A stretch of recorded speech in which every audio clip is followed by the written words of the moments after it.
Quem vai pregar fora aí sabe como é que é, né?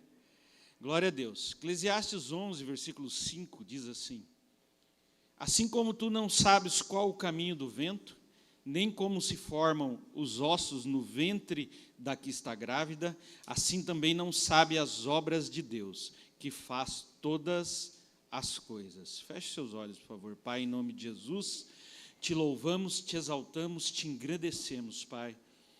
E dizemos que o Senhor governa as nossas vidas. Dizemos que o Senhor é o nosso capitão. Dizemos que o Senhor nos mostra o caminho e que confiamos em Ti de olhos fechados e cremos que o Senhor tem sempre o melhor para nós. Então, nesta noite, nos governa, que o Teu Espírito Santo possa liberar sobre nós uma porção de sabedoria e entendimento da Sua parte, Pai, para que possamos crescer e sair daqui com um pouco mais de entendimento do que entramos, Pai. É a nossa oração, em nome de Jesus. Amém. Amém? Quem já ouviu falar sobre dores do crescimento? Dores do crescimento infantil, né? Estava lendo hoje a respeito. Alguns médicos dizem que os ossos doem porque crescem, outros dizem que doem porque eles crescem de maneira diferente. A perna esquerda cresce às vezes um pouquinho mais que a direita, e a força de se adaptar do corpo faz com que os ossos doam. Independente do porquê isso acontece porque a criança está crescendo. Na maioria das vezes não é uma doença, não é um problema, né? Não é algo que vai perdurar pela vida toda, mas é algo que vai acontecer por um período de tempo, e quando ela parar de crescer, aquilo também para de doer. E é natural. A gente que tem filho, né, ainda em idade de crescimento, de vez em quando é normal ele dizer, né, mas está doendo aqui, está doendo ali, está doendo acolá, né? E a primeira coisa que a gente pergunta é: onde você bateu, né? Não bati, eu estava quieto. Aí você já sabe que são aquelas dores que vão acontecer naturalmente. Por que eu estou dizendo isso? Porque a nossa vida cristã é da mesma forma, né? Até nós atingirmos uma maturidade cristã, até nós atingirmos uma maturidade, né, com o Senhor, no relacionamento com o Senhor, nós vamos ter desconforto ao longo do caminho. Assim como na nossa vida natural, conforme nós vamos crescendo, o desconforto vai chegando, né? Quem está entrando na fase adulta sabe bem como é ter que largar o videogame, trocar por uma mesa de escritório, né? Ou por uma enxada, ou por uma pá, ou por uma ferramenta de trabalho, porque uma hora vai chegar o dia que a mamata vai acabar. Você não vai mais conseguir ficar em casa o dia inteiro brincando, assistindo televisão e jogando videogame, né? Vai chegar uma hora que você vai ter que sair para trabalhar. Vai chegar uma hora que você vai ter que assumir as suas responsabilidades.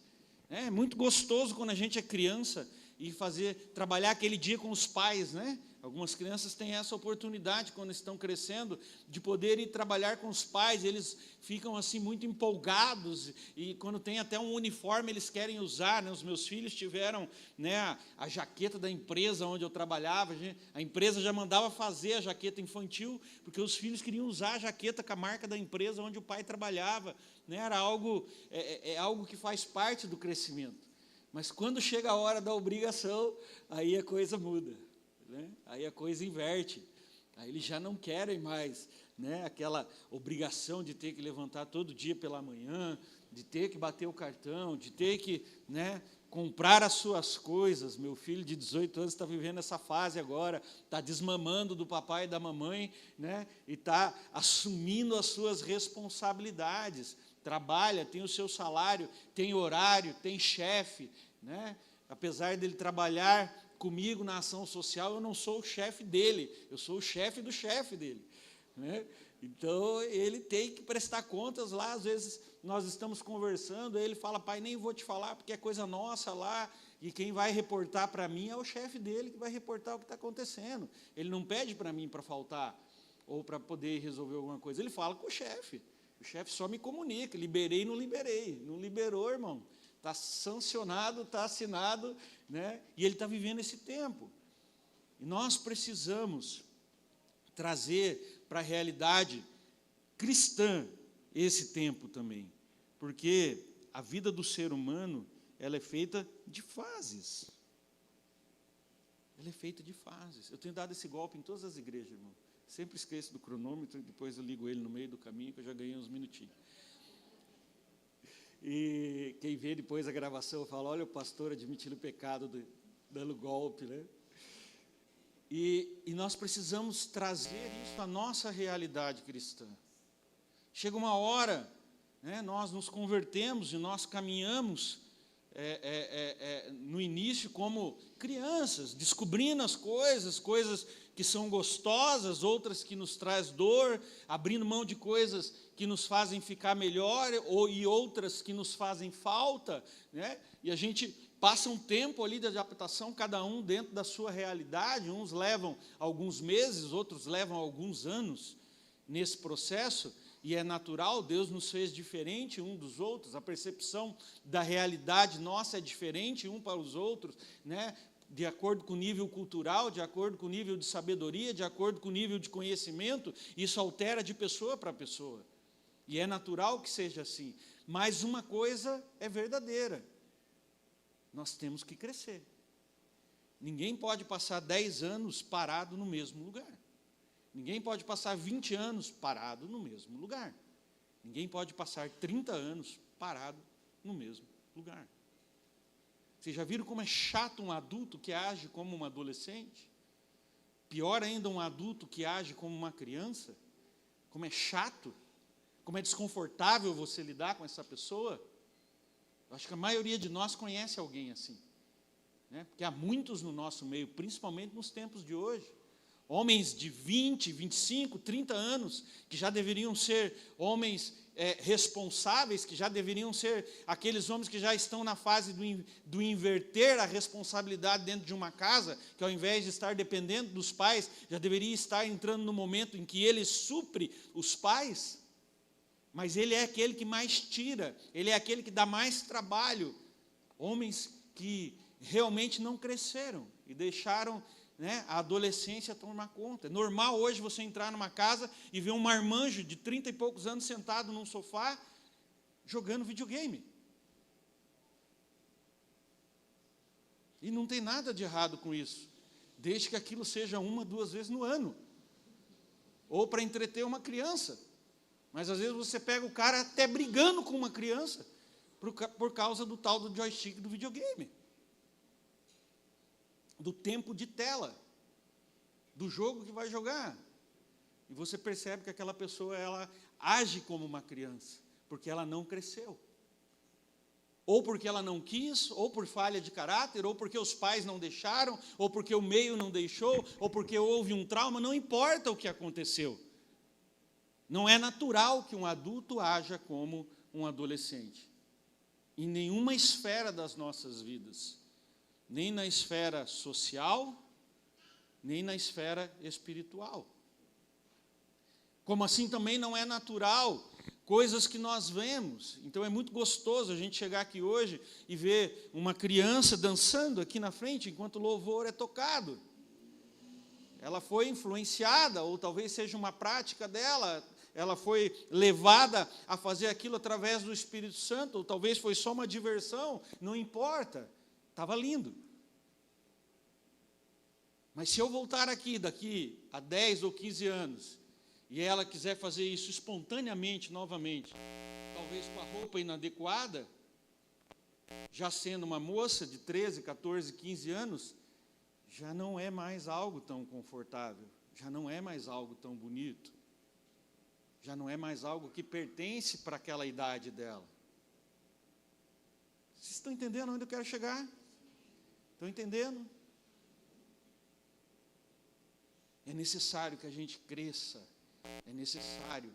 Agora, o crescimento ele vai trazer certos desconfortos, por isso que eu comecei falando das dores do crescimento infantil. Ele vai trazer certos desconfortos para a nossa vida, todo crescimento traz desconforto. Sabe, queridos, por alguns anos depois de convertido, eu não tinha vergonha quando eu cometi uma gafe bíblica. Hoje eu quase me escondo. Quase abro um buraco no chão e entro dentro, quando a gente dá aquelas gafes, né, que você está certo que foi Eliseu, né? você está falando de quem? De Elias, né? Quantos pregadores já não pregaram, já não trocaram esse nome? Quantos pregadores já não colocaram Abel matando Caim? Né? Quantos pregadores já não colocaram Jonas dentro da baleia? E a gente morre de vergonha, por quê? Porque crescemos. Mas no início, irmão, as pessoas nem me corrigiam. Elas sabiam do que eu estava falando, sabiam que eu era um novo convertido, e sabiam que eu não tinha aquele conhecimento bíblico, que eu tinha ouvido aquilo de alguém e eu estava repetindo. Como uma criança faz quando está no início da sua caminhada. Então, no início da minha conversão, mesmo que eu era um homem maduro, de 30 anos, fazia sentido eu errar. Mas hoje já não faz mais.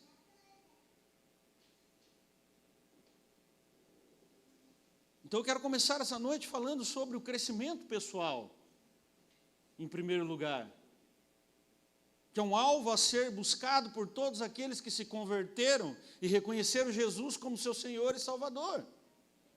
Eu não estou aqui falando de você aprender um dialeto, porque aprender um dialeto é fácil. O dialeto evangélico a gente aprende rapidamente, ouvindo pregações, ouvindo, né, entrevistas, ouvindo os pastores falar, ouvindo as pessoas conversarem na igreja, a gente aprende a falar varão, a gente aprende, né, a falar coluna de fogo, né, canelinha de fogo, e a gente vai aprendendo o dialeto nosso de conversa. Mas eu estou falando de realmente aprender comportamentos que precisam fazer parte da nossa vida, não só como no momento infantil, como o da menininha que estava aqui hoje. Mas hoje o Espírito Santo para ela ensinou a ela a adorar junto com Ele. Mas essa adoração vai crescer com ela ao longo dos anos da vida dela. Mas ela tem que aumentar e não diminuir. Nós temos que crescer em adoração, nós temos que crescer em temor do Senhor, nós temos que crescer em sabedoria da palavra, em conhecimento da palavra. Chega uma época, na época do início da nossa conversão, nós temos que contar a todo mundo que nós nos tornamos crentes. Mas depois de um tempo, as pessoas têm que perceber isso sem a gente abrir a boca, nas nossas atitudes, na forma como nós comunicamos a linguagem mais poderosa de todas, que é vivendo. E esse é o maior desafio do cristão. O pastor Marcos fala um termo que eu gosto muito, ele diz, nós não estamos aqui brincando de ser crentes. Porque às vezes nós vemos pessoas que parece que elas estão brincando de ser crentes. Parece que para elas aquilo é só um período, uma fase, como nós fazemos na esfera social, né? Às vezes, na infância, nós somos muito ligados ali a um time de futebol, a uma corrida, meu filho maior gosta de corrida, né, a um esporte, nós escolhemos um esporte, e aí nós torcemos freneticamente por aquilo, por um período das nossas vidas, e aí a maioria dos homens cresce e entende que aquilo tem que ser uma parte pequena da vida dele, e tem que deixar para trás, né, e para de fazer aqueles investimentos enormes em times de futebol, e continua a vida, e aí ele já começa a se interessar por outras coisas, ele já quer fazer um investimento para comprar um carro melhor, uma casa melhor, para poder formar uma família, e as coisas vão se alterando ao longo do tempo. Mas a vida cristã não pode ser assim. A vida cristã ela tem que ser como o Senhor. O Senhor é imutável. O Senhor não foi, Ele é. Ele é o mesmo desde o princípio. Desde o princípio das coisas para nós, porque Ele sempre existiu da forma que Ele é. E a nossa vida cristã, ela tem que ser assim. Ela tem que existir para sempre, enquanto nós estivermos vivos e depois na eternidade. A nossa vida cristã, ela não vai acabar. Ela pode melhorar, mas ela não pode acabar. Ela não é uma fase. O temor do Senhor não é uma fase nas nossas vidas. A paixão por Cristo não é uma fase nas nossas vidas. O viver em Jesus não é uma fase nas nossas vidas. Uma fase nas nossas vidas pode ser a igreja onde estamos congregando. Deus nos leva de acordo com o propósito dele para as nossas vidas. Não quer dizer porque você nasceu nessa igreja que você vai morrer nesta igreja. Talvez daqui a 10 anos nenhum desses rostos estejam aqui mais. Sejam todos rostos novos, num lugar novo.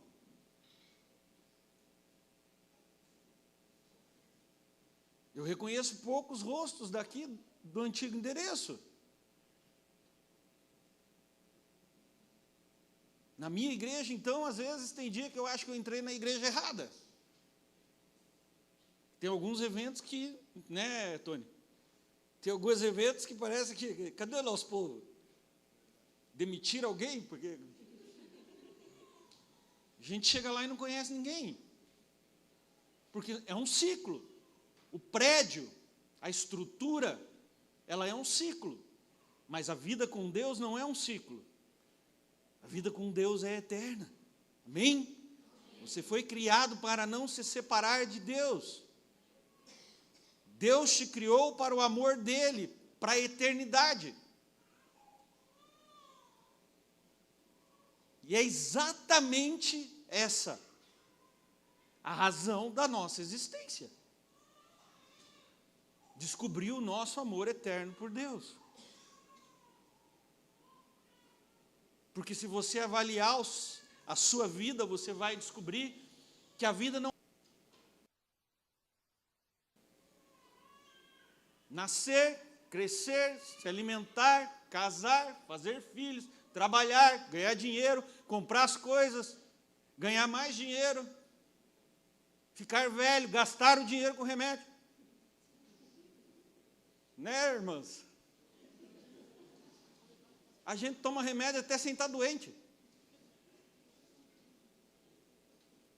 Eu saí do jejum, voltei a tomar meus remédios. Hoje eu fiquei desesperado com tanto de remédio que eu estou. Suplemento para isso, suplemento para aquilo, pole não sei o quê, pó de chinelo não sei das quantas. Deus o livre. Já estou quase na fase de anotar na listinha ali, porque já não lembro mais qual que é 2, qual que é 1. E aí a gente morre. Que sentido que tem nisso, irmão? Se o cara passar uma vida, e quando eu digo o cara, o homem, né, eu estou me referindo à pessoa, tá? Acho que aqui nós não temos problema com gênero, né? Vocês entendem que o homem vale para a mulher e para o homem. É bíblico. Não é possível que seja só isso. A nossa vida aqui na terra. Engorda, emagrece, engorda de novo, engorda mais ainda. Faz exercício, não faz, pedala, não pedala. Corre, não corre, academia.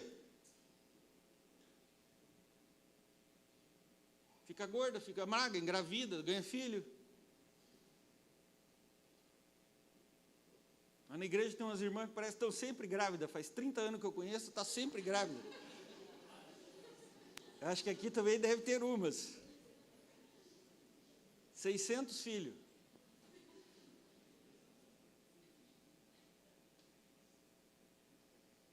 Que sentido há em viver uma vida assim? Para avaliar.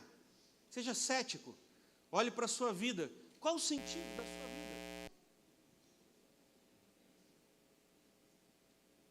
Talvez a maioria de nós aqui nesse prédio hoje nunca vai deixar uma marca na humanidade, como um dos apóstolos, ou como Jesus Cristo, ou como um grande empresário reconhecido mundialmente. Talvez ninguém aqui vai ser comparado a um Elon Musk, a um Thomas Edison, a um nome desse importante que deixou uma marca para a humanidade toda. Talvez nós não vamos ter essa oportunidade.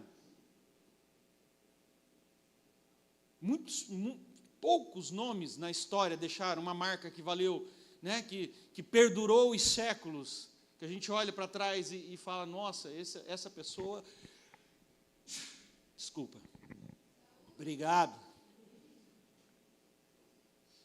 Sabe? E aí nós temos que encontrar o sentido no Senhor. Porque só faz sentido a vida se ela tiver um propósito maior do que estar aqui. E eu creio piamente que este propósito é nós descobrirmos o amor do Senhor e amá-lo tanto quanto Ele nos ama. E nos dedicarmos tanto quanto Ele se dedica a nós. E é óbvio, não precisa nenhum teólogo ou algum tipo de fariseu levantar e falar, pastor, é impossível, eu sei. Mas a gente pode morrer tentando. A gente pode morrer fazendo o nosso melhor.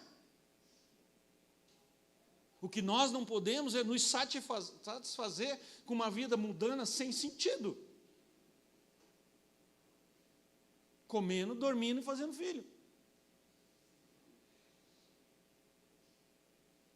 É muito vago. É muito raso.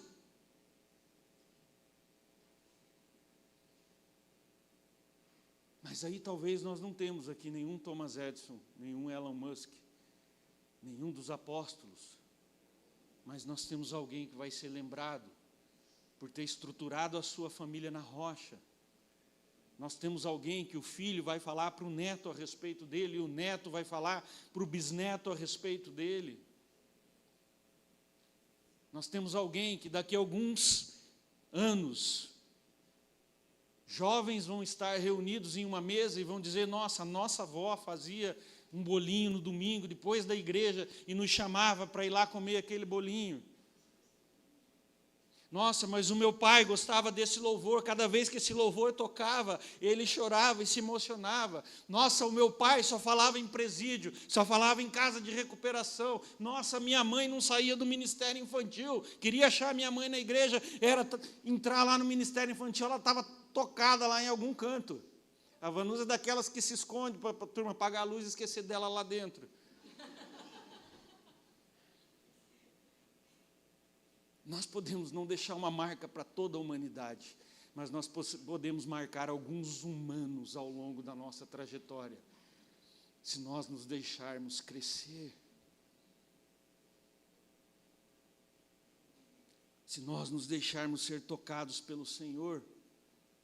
1 Coríntios 13 diz, quando eu era como menino, falava como menino, brincava como menino, mas depois, quando vir a ser homem, deixei as coisas próprias de menino. Todos temos que deixar o Senhor nos levar ao crescimento pessoal em algum momento das nossas vidas. E vai doer. Se não for desconfortável, você não cresceu. Se você não teve que abrir mão de algo, você não cresceu. Se você não teve que entender algo que não fazia sentido, você não cresceu. Eu me lembro que eu botava os pés na igreja nos primeiros dias da minha conversão, e a primeira coisa que eu fazia era olhar no relógio e perguntar para o Ozi, que hora que acaba? Eu sou do tempo que o louvor era 1 hora e pouco de louvor. Bendito o homem que inventou 30 minutos. Eu comemorei quando a minha igreja começou a fazer 30 minutos. Hoje parece que...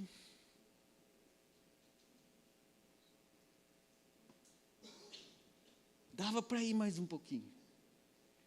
Quando tem evento, dá para ir até 1 hora e pouquinho. Quando Deus pega e a coisa fica solta, aí fica melhor ainda. Eu posso ser daqueles que não pulam e não gritam, mas quando o Senhor está presente, eu sei que Ele está lá. Porque eu cresci.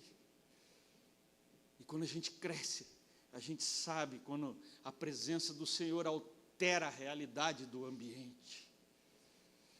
Ela simplesmente faz o coração regozijar, ela simplesmente nos faz sentir que é uma realidade paralela. Eu não preciso pular, eu não preciso gritar, mas eu sei que A realidade que está aqui dentro hoje não é a mesma realidade das pessoas que estão lá fora. A presença dele, ela está sempre aqui, porque é aqui que vocês o adoram, é aqui que vocês choram diante dele, é aqui que vocês colocam as suas fraquezas, é aqui que vocês dizem o quanto ele é grande nas suas vidas. Deus é grande, queridos, e vocês que são jovens aprendam isso. Deus é grande não é porque ele é enorme, Deus é grande porque ele é maior do que qualquer problema que você vai enfrentar ao longo da sua vida. Por isso Deus é grande. Quando nós dizemos que o Senhor é grande, não tem a ver com dimensão física, tem a ver com a representação dele em nós. Sabe, deixa eu falar uma coisa para vocês que eu falei para o meu filho de 11 anos esses dias. Não há nada que vocês queiram fazer na vida de vocês que seja impossível para Deus. Não há nenhum sonho maior do que Deus. Vocês não podem sonhar nada que seja maior do que Deus. Vocês não conseguem sonhar nada que Deus não possa fazer por vocês. E se vocês entenderem isso, talvez saiam daqui alguns Elon Musks, alguns Thomas Edisons, alguns Billy Grahams, alguns Pedros, alguns Paulos, pessoas que vão deixar marcas na humanidade.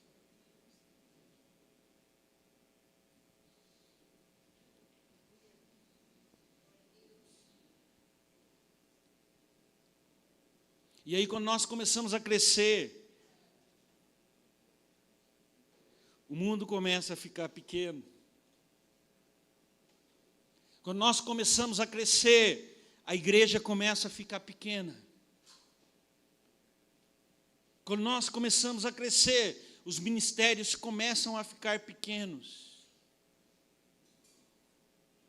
E aí começa a segunda parte do crescimento, quando aqueles que cresceram precisam se juntar para que as estruturas e as instituições cresçam junto. Porque se os seres humanos não aprenderem a se ajudar e a cada um fazer a sua parte, não querer fazer a parte do outro, as estruturas, elas começam a ficar pequenas. E esse foi o maior erro da igreja cristã da Idade Média. Vocês já perceberam como na Idade Média foram construídos templos gigantescos? Aquilo não era para Deus, aquilo era para o ego dos homens. Porque quanto mais o ego dos homens crescia, maior os lugares aonde eles estavam precisavam ser. Porque Deus só precisa de uma coisa: de um corpo que esteja disposto a viver em santidade para ele poder habitar. Deus não precisa de prédios gigantescos, floreados de ouro. Deus não precisa de roupas ornamentadas.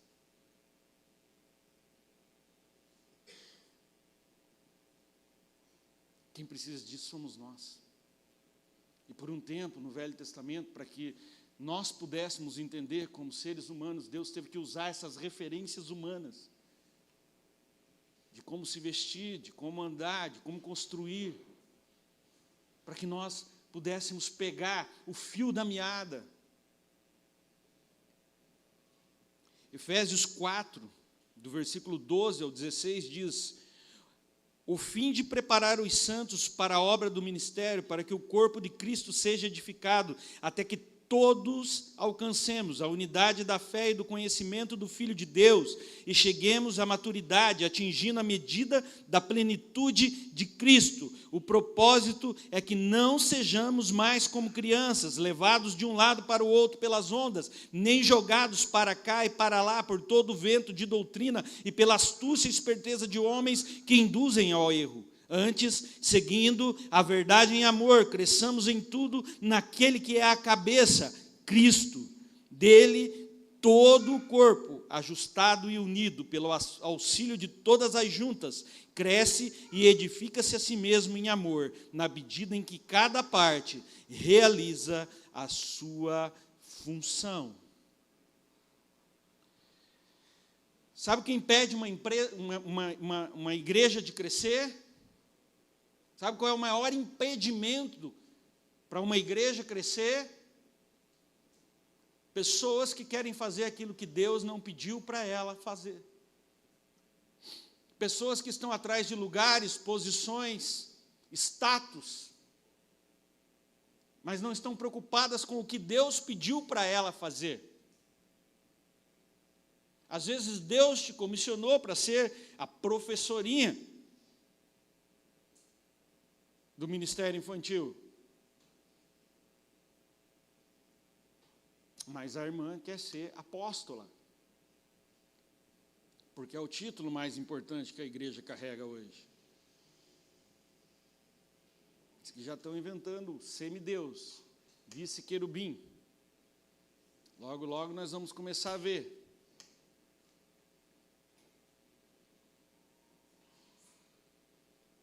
E aí as pessoas não entendem, porque uma igreja cheia de unção, cheia de pessoas que amam a Deus, cheia de pessoas que temem a Deus, cheia de pessoas com dons maravilhosos, não prospera e não cresce.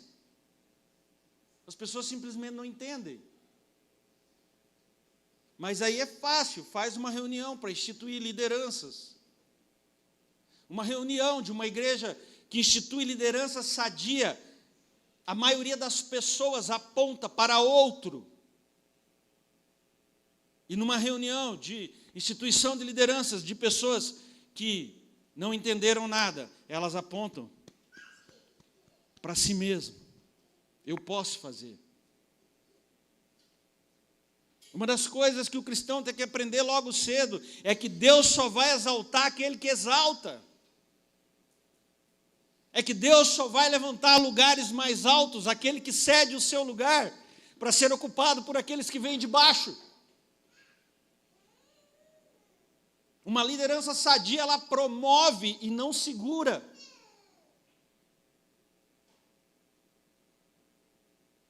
Estão comigo aqui? Quem tem ciúme, inveja e briga por causa de brinquedo, é criança.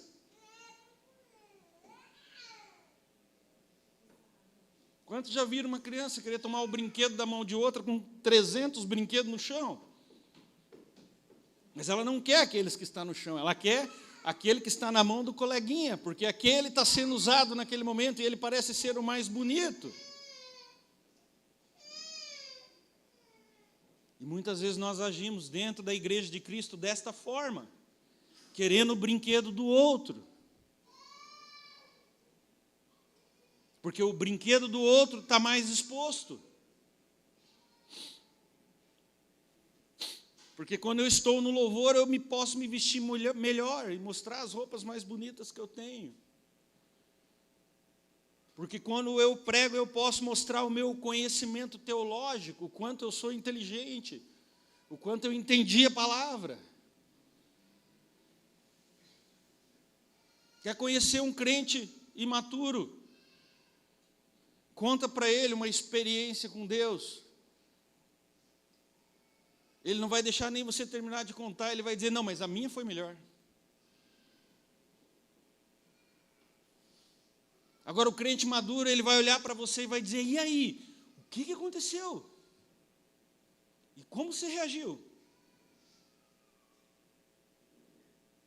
Puxa, uma hora você podia me levar lá também, para mim ter esse momento de oração.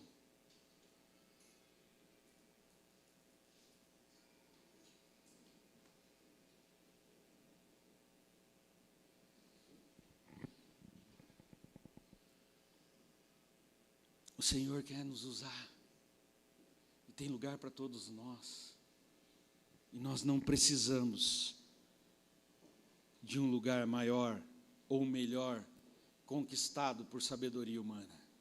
Nós precisamos estar no centro da vontade de Deus, e aí nós vamos crescer, a igreja vai crescer e as coisas vão se tornar palpáveis. A presença de Deus, ela vai ser palpável, ela vai fazer sentido, a vida faz sentido. Quando nós crescemos, a vida faz muito sentido.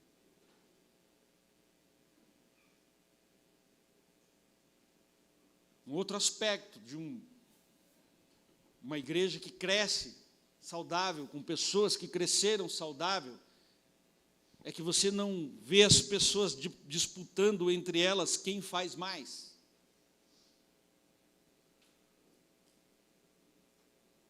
Você não vê esse tipo de disputa. Quem faz mais? Quem passa mais tempo na igreja? Quem ajuda mais o pastor? Quem ajuda mais a mulher do pastor a cuidar dos filhos? Quem leva mais o pastor para comer em casa? Você deve ter um trabalho danado, né? Todo mundo aqui, eu acho que fica na sua cola para ir comer em casa, né? Aí, ó, caiu a casa.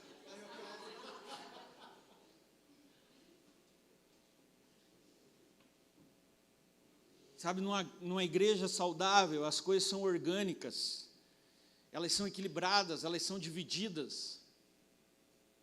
Cada um tem o seu papel.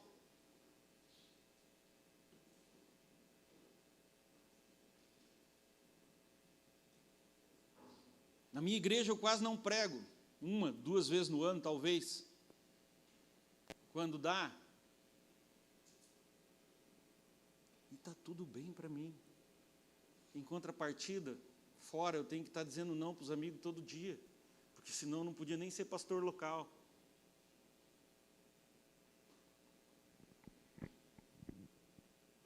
Porque não é o meu papel pregar, é o papel do Luciano, é o papel do Marciano. O meu papel é fazer o que eu faço para o Senhor, na ação social, no Kids, junto com a minha esposa. É lá que nós nos realizamos. É lá que nós olhamos no fim do dia e dizemos, uau, ninguém viu, mas nós vencemos. Ninguém sabe as batalhas que nós lutamos nos bastidores para fazer a social e o Kids acontecer da forma que acontece. Ninguém sabe das batalhas pessoais, espirituais que nós temos.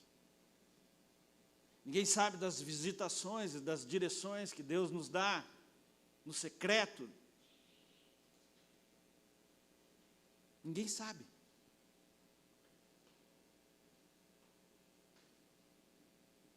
Mas eu sei que Ele olha lá de cima e diz, eles ouviram. Vocês estavam atentos.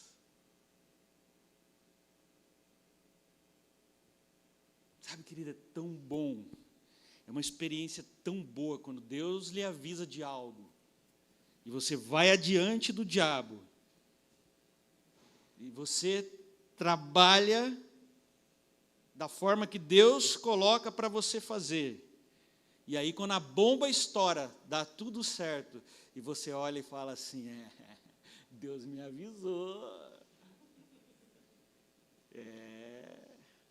Sabe quando você está em casa, que você vê que a criança está pulando lá no sofá, e você fala, vai dar ruim. Vai dar ruim. E a criança não ouve. E aí ela derruba a garrafa que a mãe mais gosta, ou o copo que a mãe mais gosta. Sempre tem um copo na casa que todo mundo quer usar, né? Que é aquele copo que todo mundo gosta. Ou ela cai e se machuca, no meio do domingo à tarde, que você está lá descansando, e você tem que sair correndo para pronto-socorro com criança. Você fica com aquela sensação de frustração. Eu avisei, por que não me ouviu? Dá vontade de pegar a orelha, né? Já que não usa.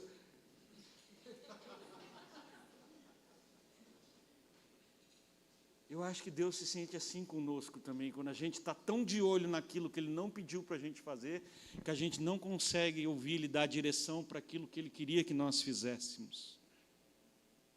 Ou a gente está tão envolvido em tantas coisas que não é a vontade de Deus para as nossas vidas, que a gente não consegue entender o que Deus tem realmente para a gente viver.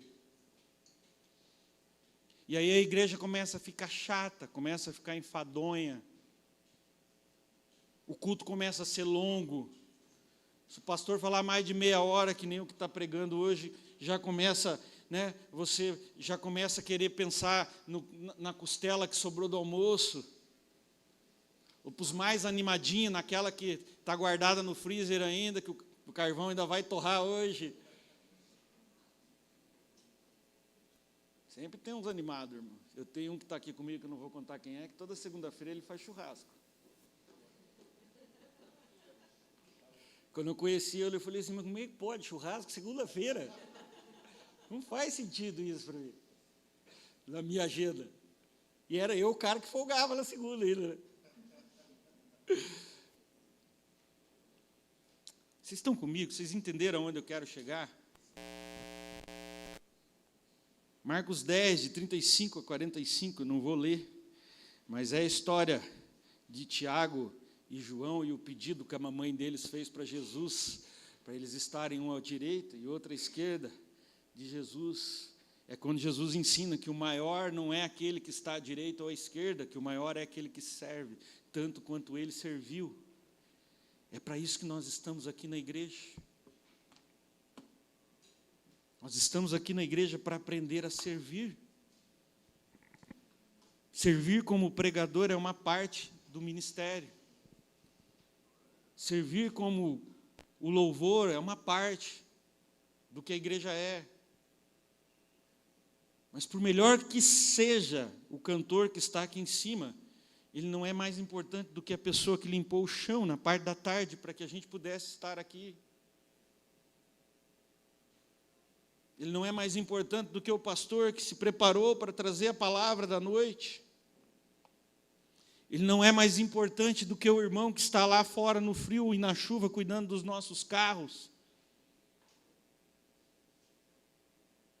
Ele não é mais importante do que os irmãos que ficam ali na sala escura, que ninguém nem consegue ver o rosto deles. O santo dos santos. Não é. Porque daquele portão para dentro, irmão, nós somos todos iguais. Existe uma hierarquia que é dividida para que haja organização, para que haja ordem. Porque Deus ama organização e ordem. Mas diante do Senhor, adorando ao Senhor com os nossos dons, somos todos iguais e não tem um dom mais importante do que o outro. Não tem.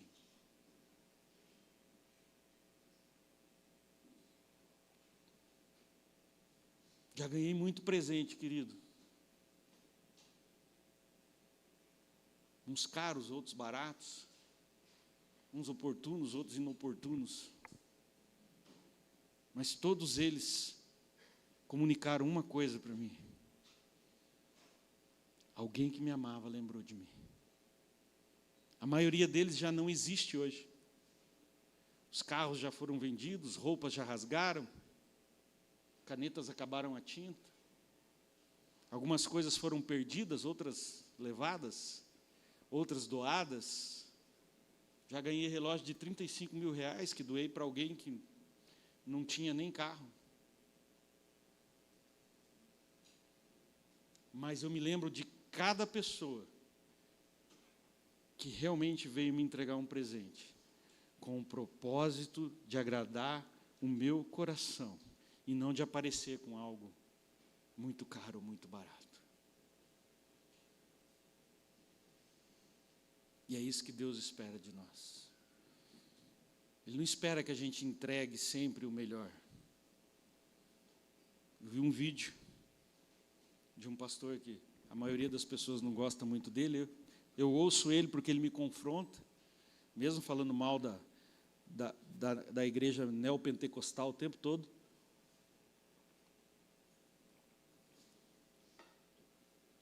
E ele falou o seguinte, ele lançou um vídeo muito polêmico esses dias, dizendo: quem disse que você tem que ser o melhor em tudo? Quem disse isso? A sociedade diz isso. As empresas dizem isso. As empresas, elas investiram dezenas e dezenas de anos para criar uma competição interna por um único motivo. Ela queria pessoas que disputassem entre si quem era o melhor, para que muito mais dinheiro pudesse entrar nas suas empresas a cada dia. Porque um propósito de uma empresa geralmente é ganhar dinheiro. E as pessoas se matam, se acabam com a sua saúde, para ser o melhor em alguma coisa. Lá no fim da vida tem um reconhecimento, para gerar dinheiro que talvez nem fique com ela. Enquanto Deus está dizendo assim: ei, eu só preciso que você faça o que eu te peço. Não preciso que você seja o melhor cantor. Eu só preciso que você coloque o coletinho amarelo e cuide dos carros essa noite. Eu não preciso que você tenha um conteúdo teológico profundo. Eu só preciso que você pare aquele bêbado na rua e diga para ele: ei, cara, Jesus te ama.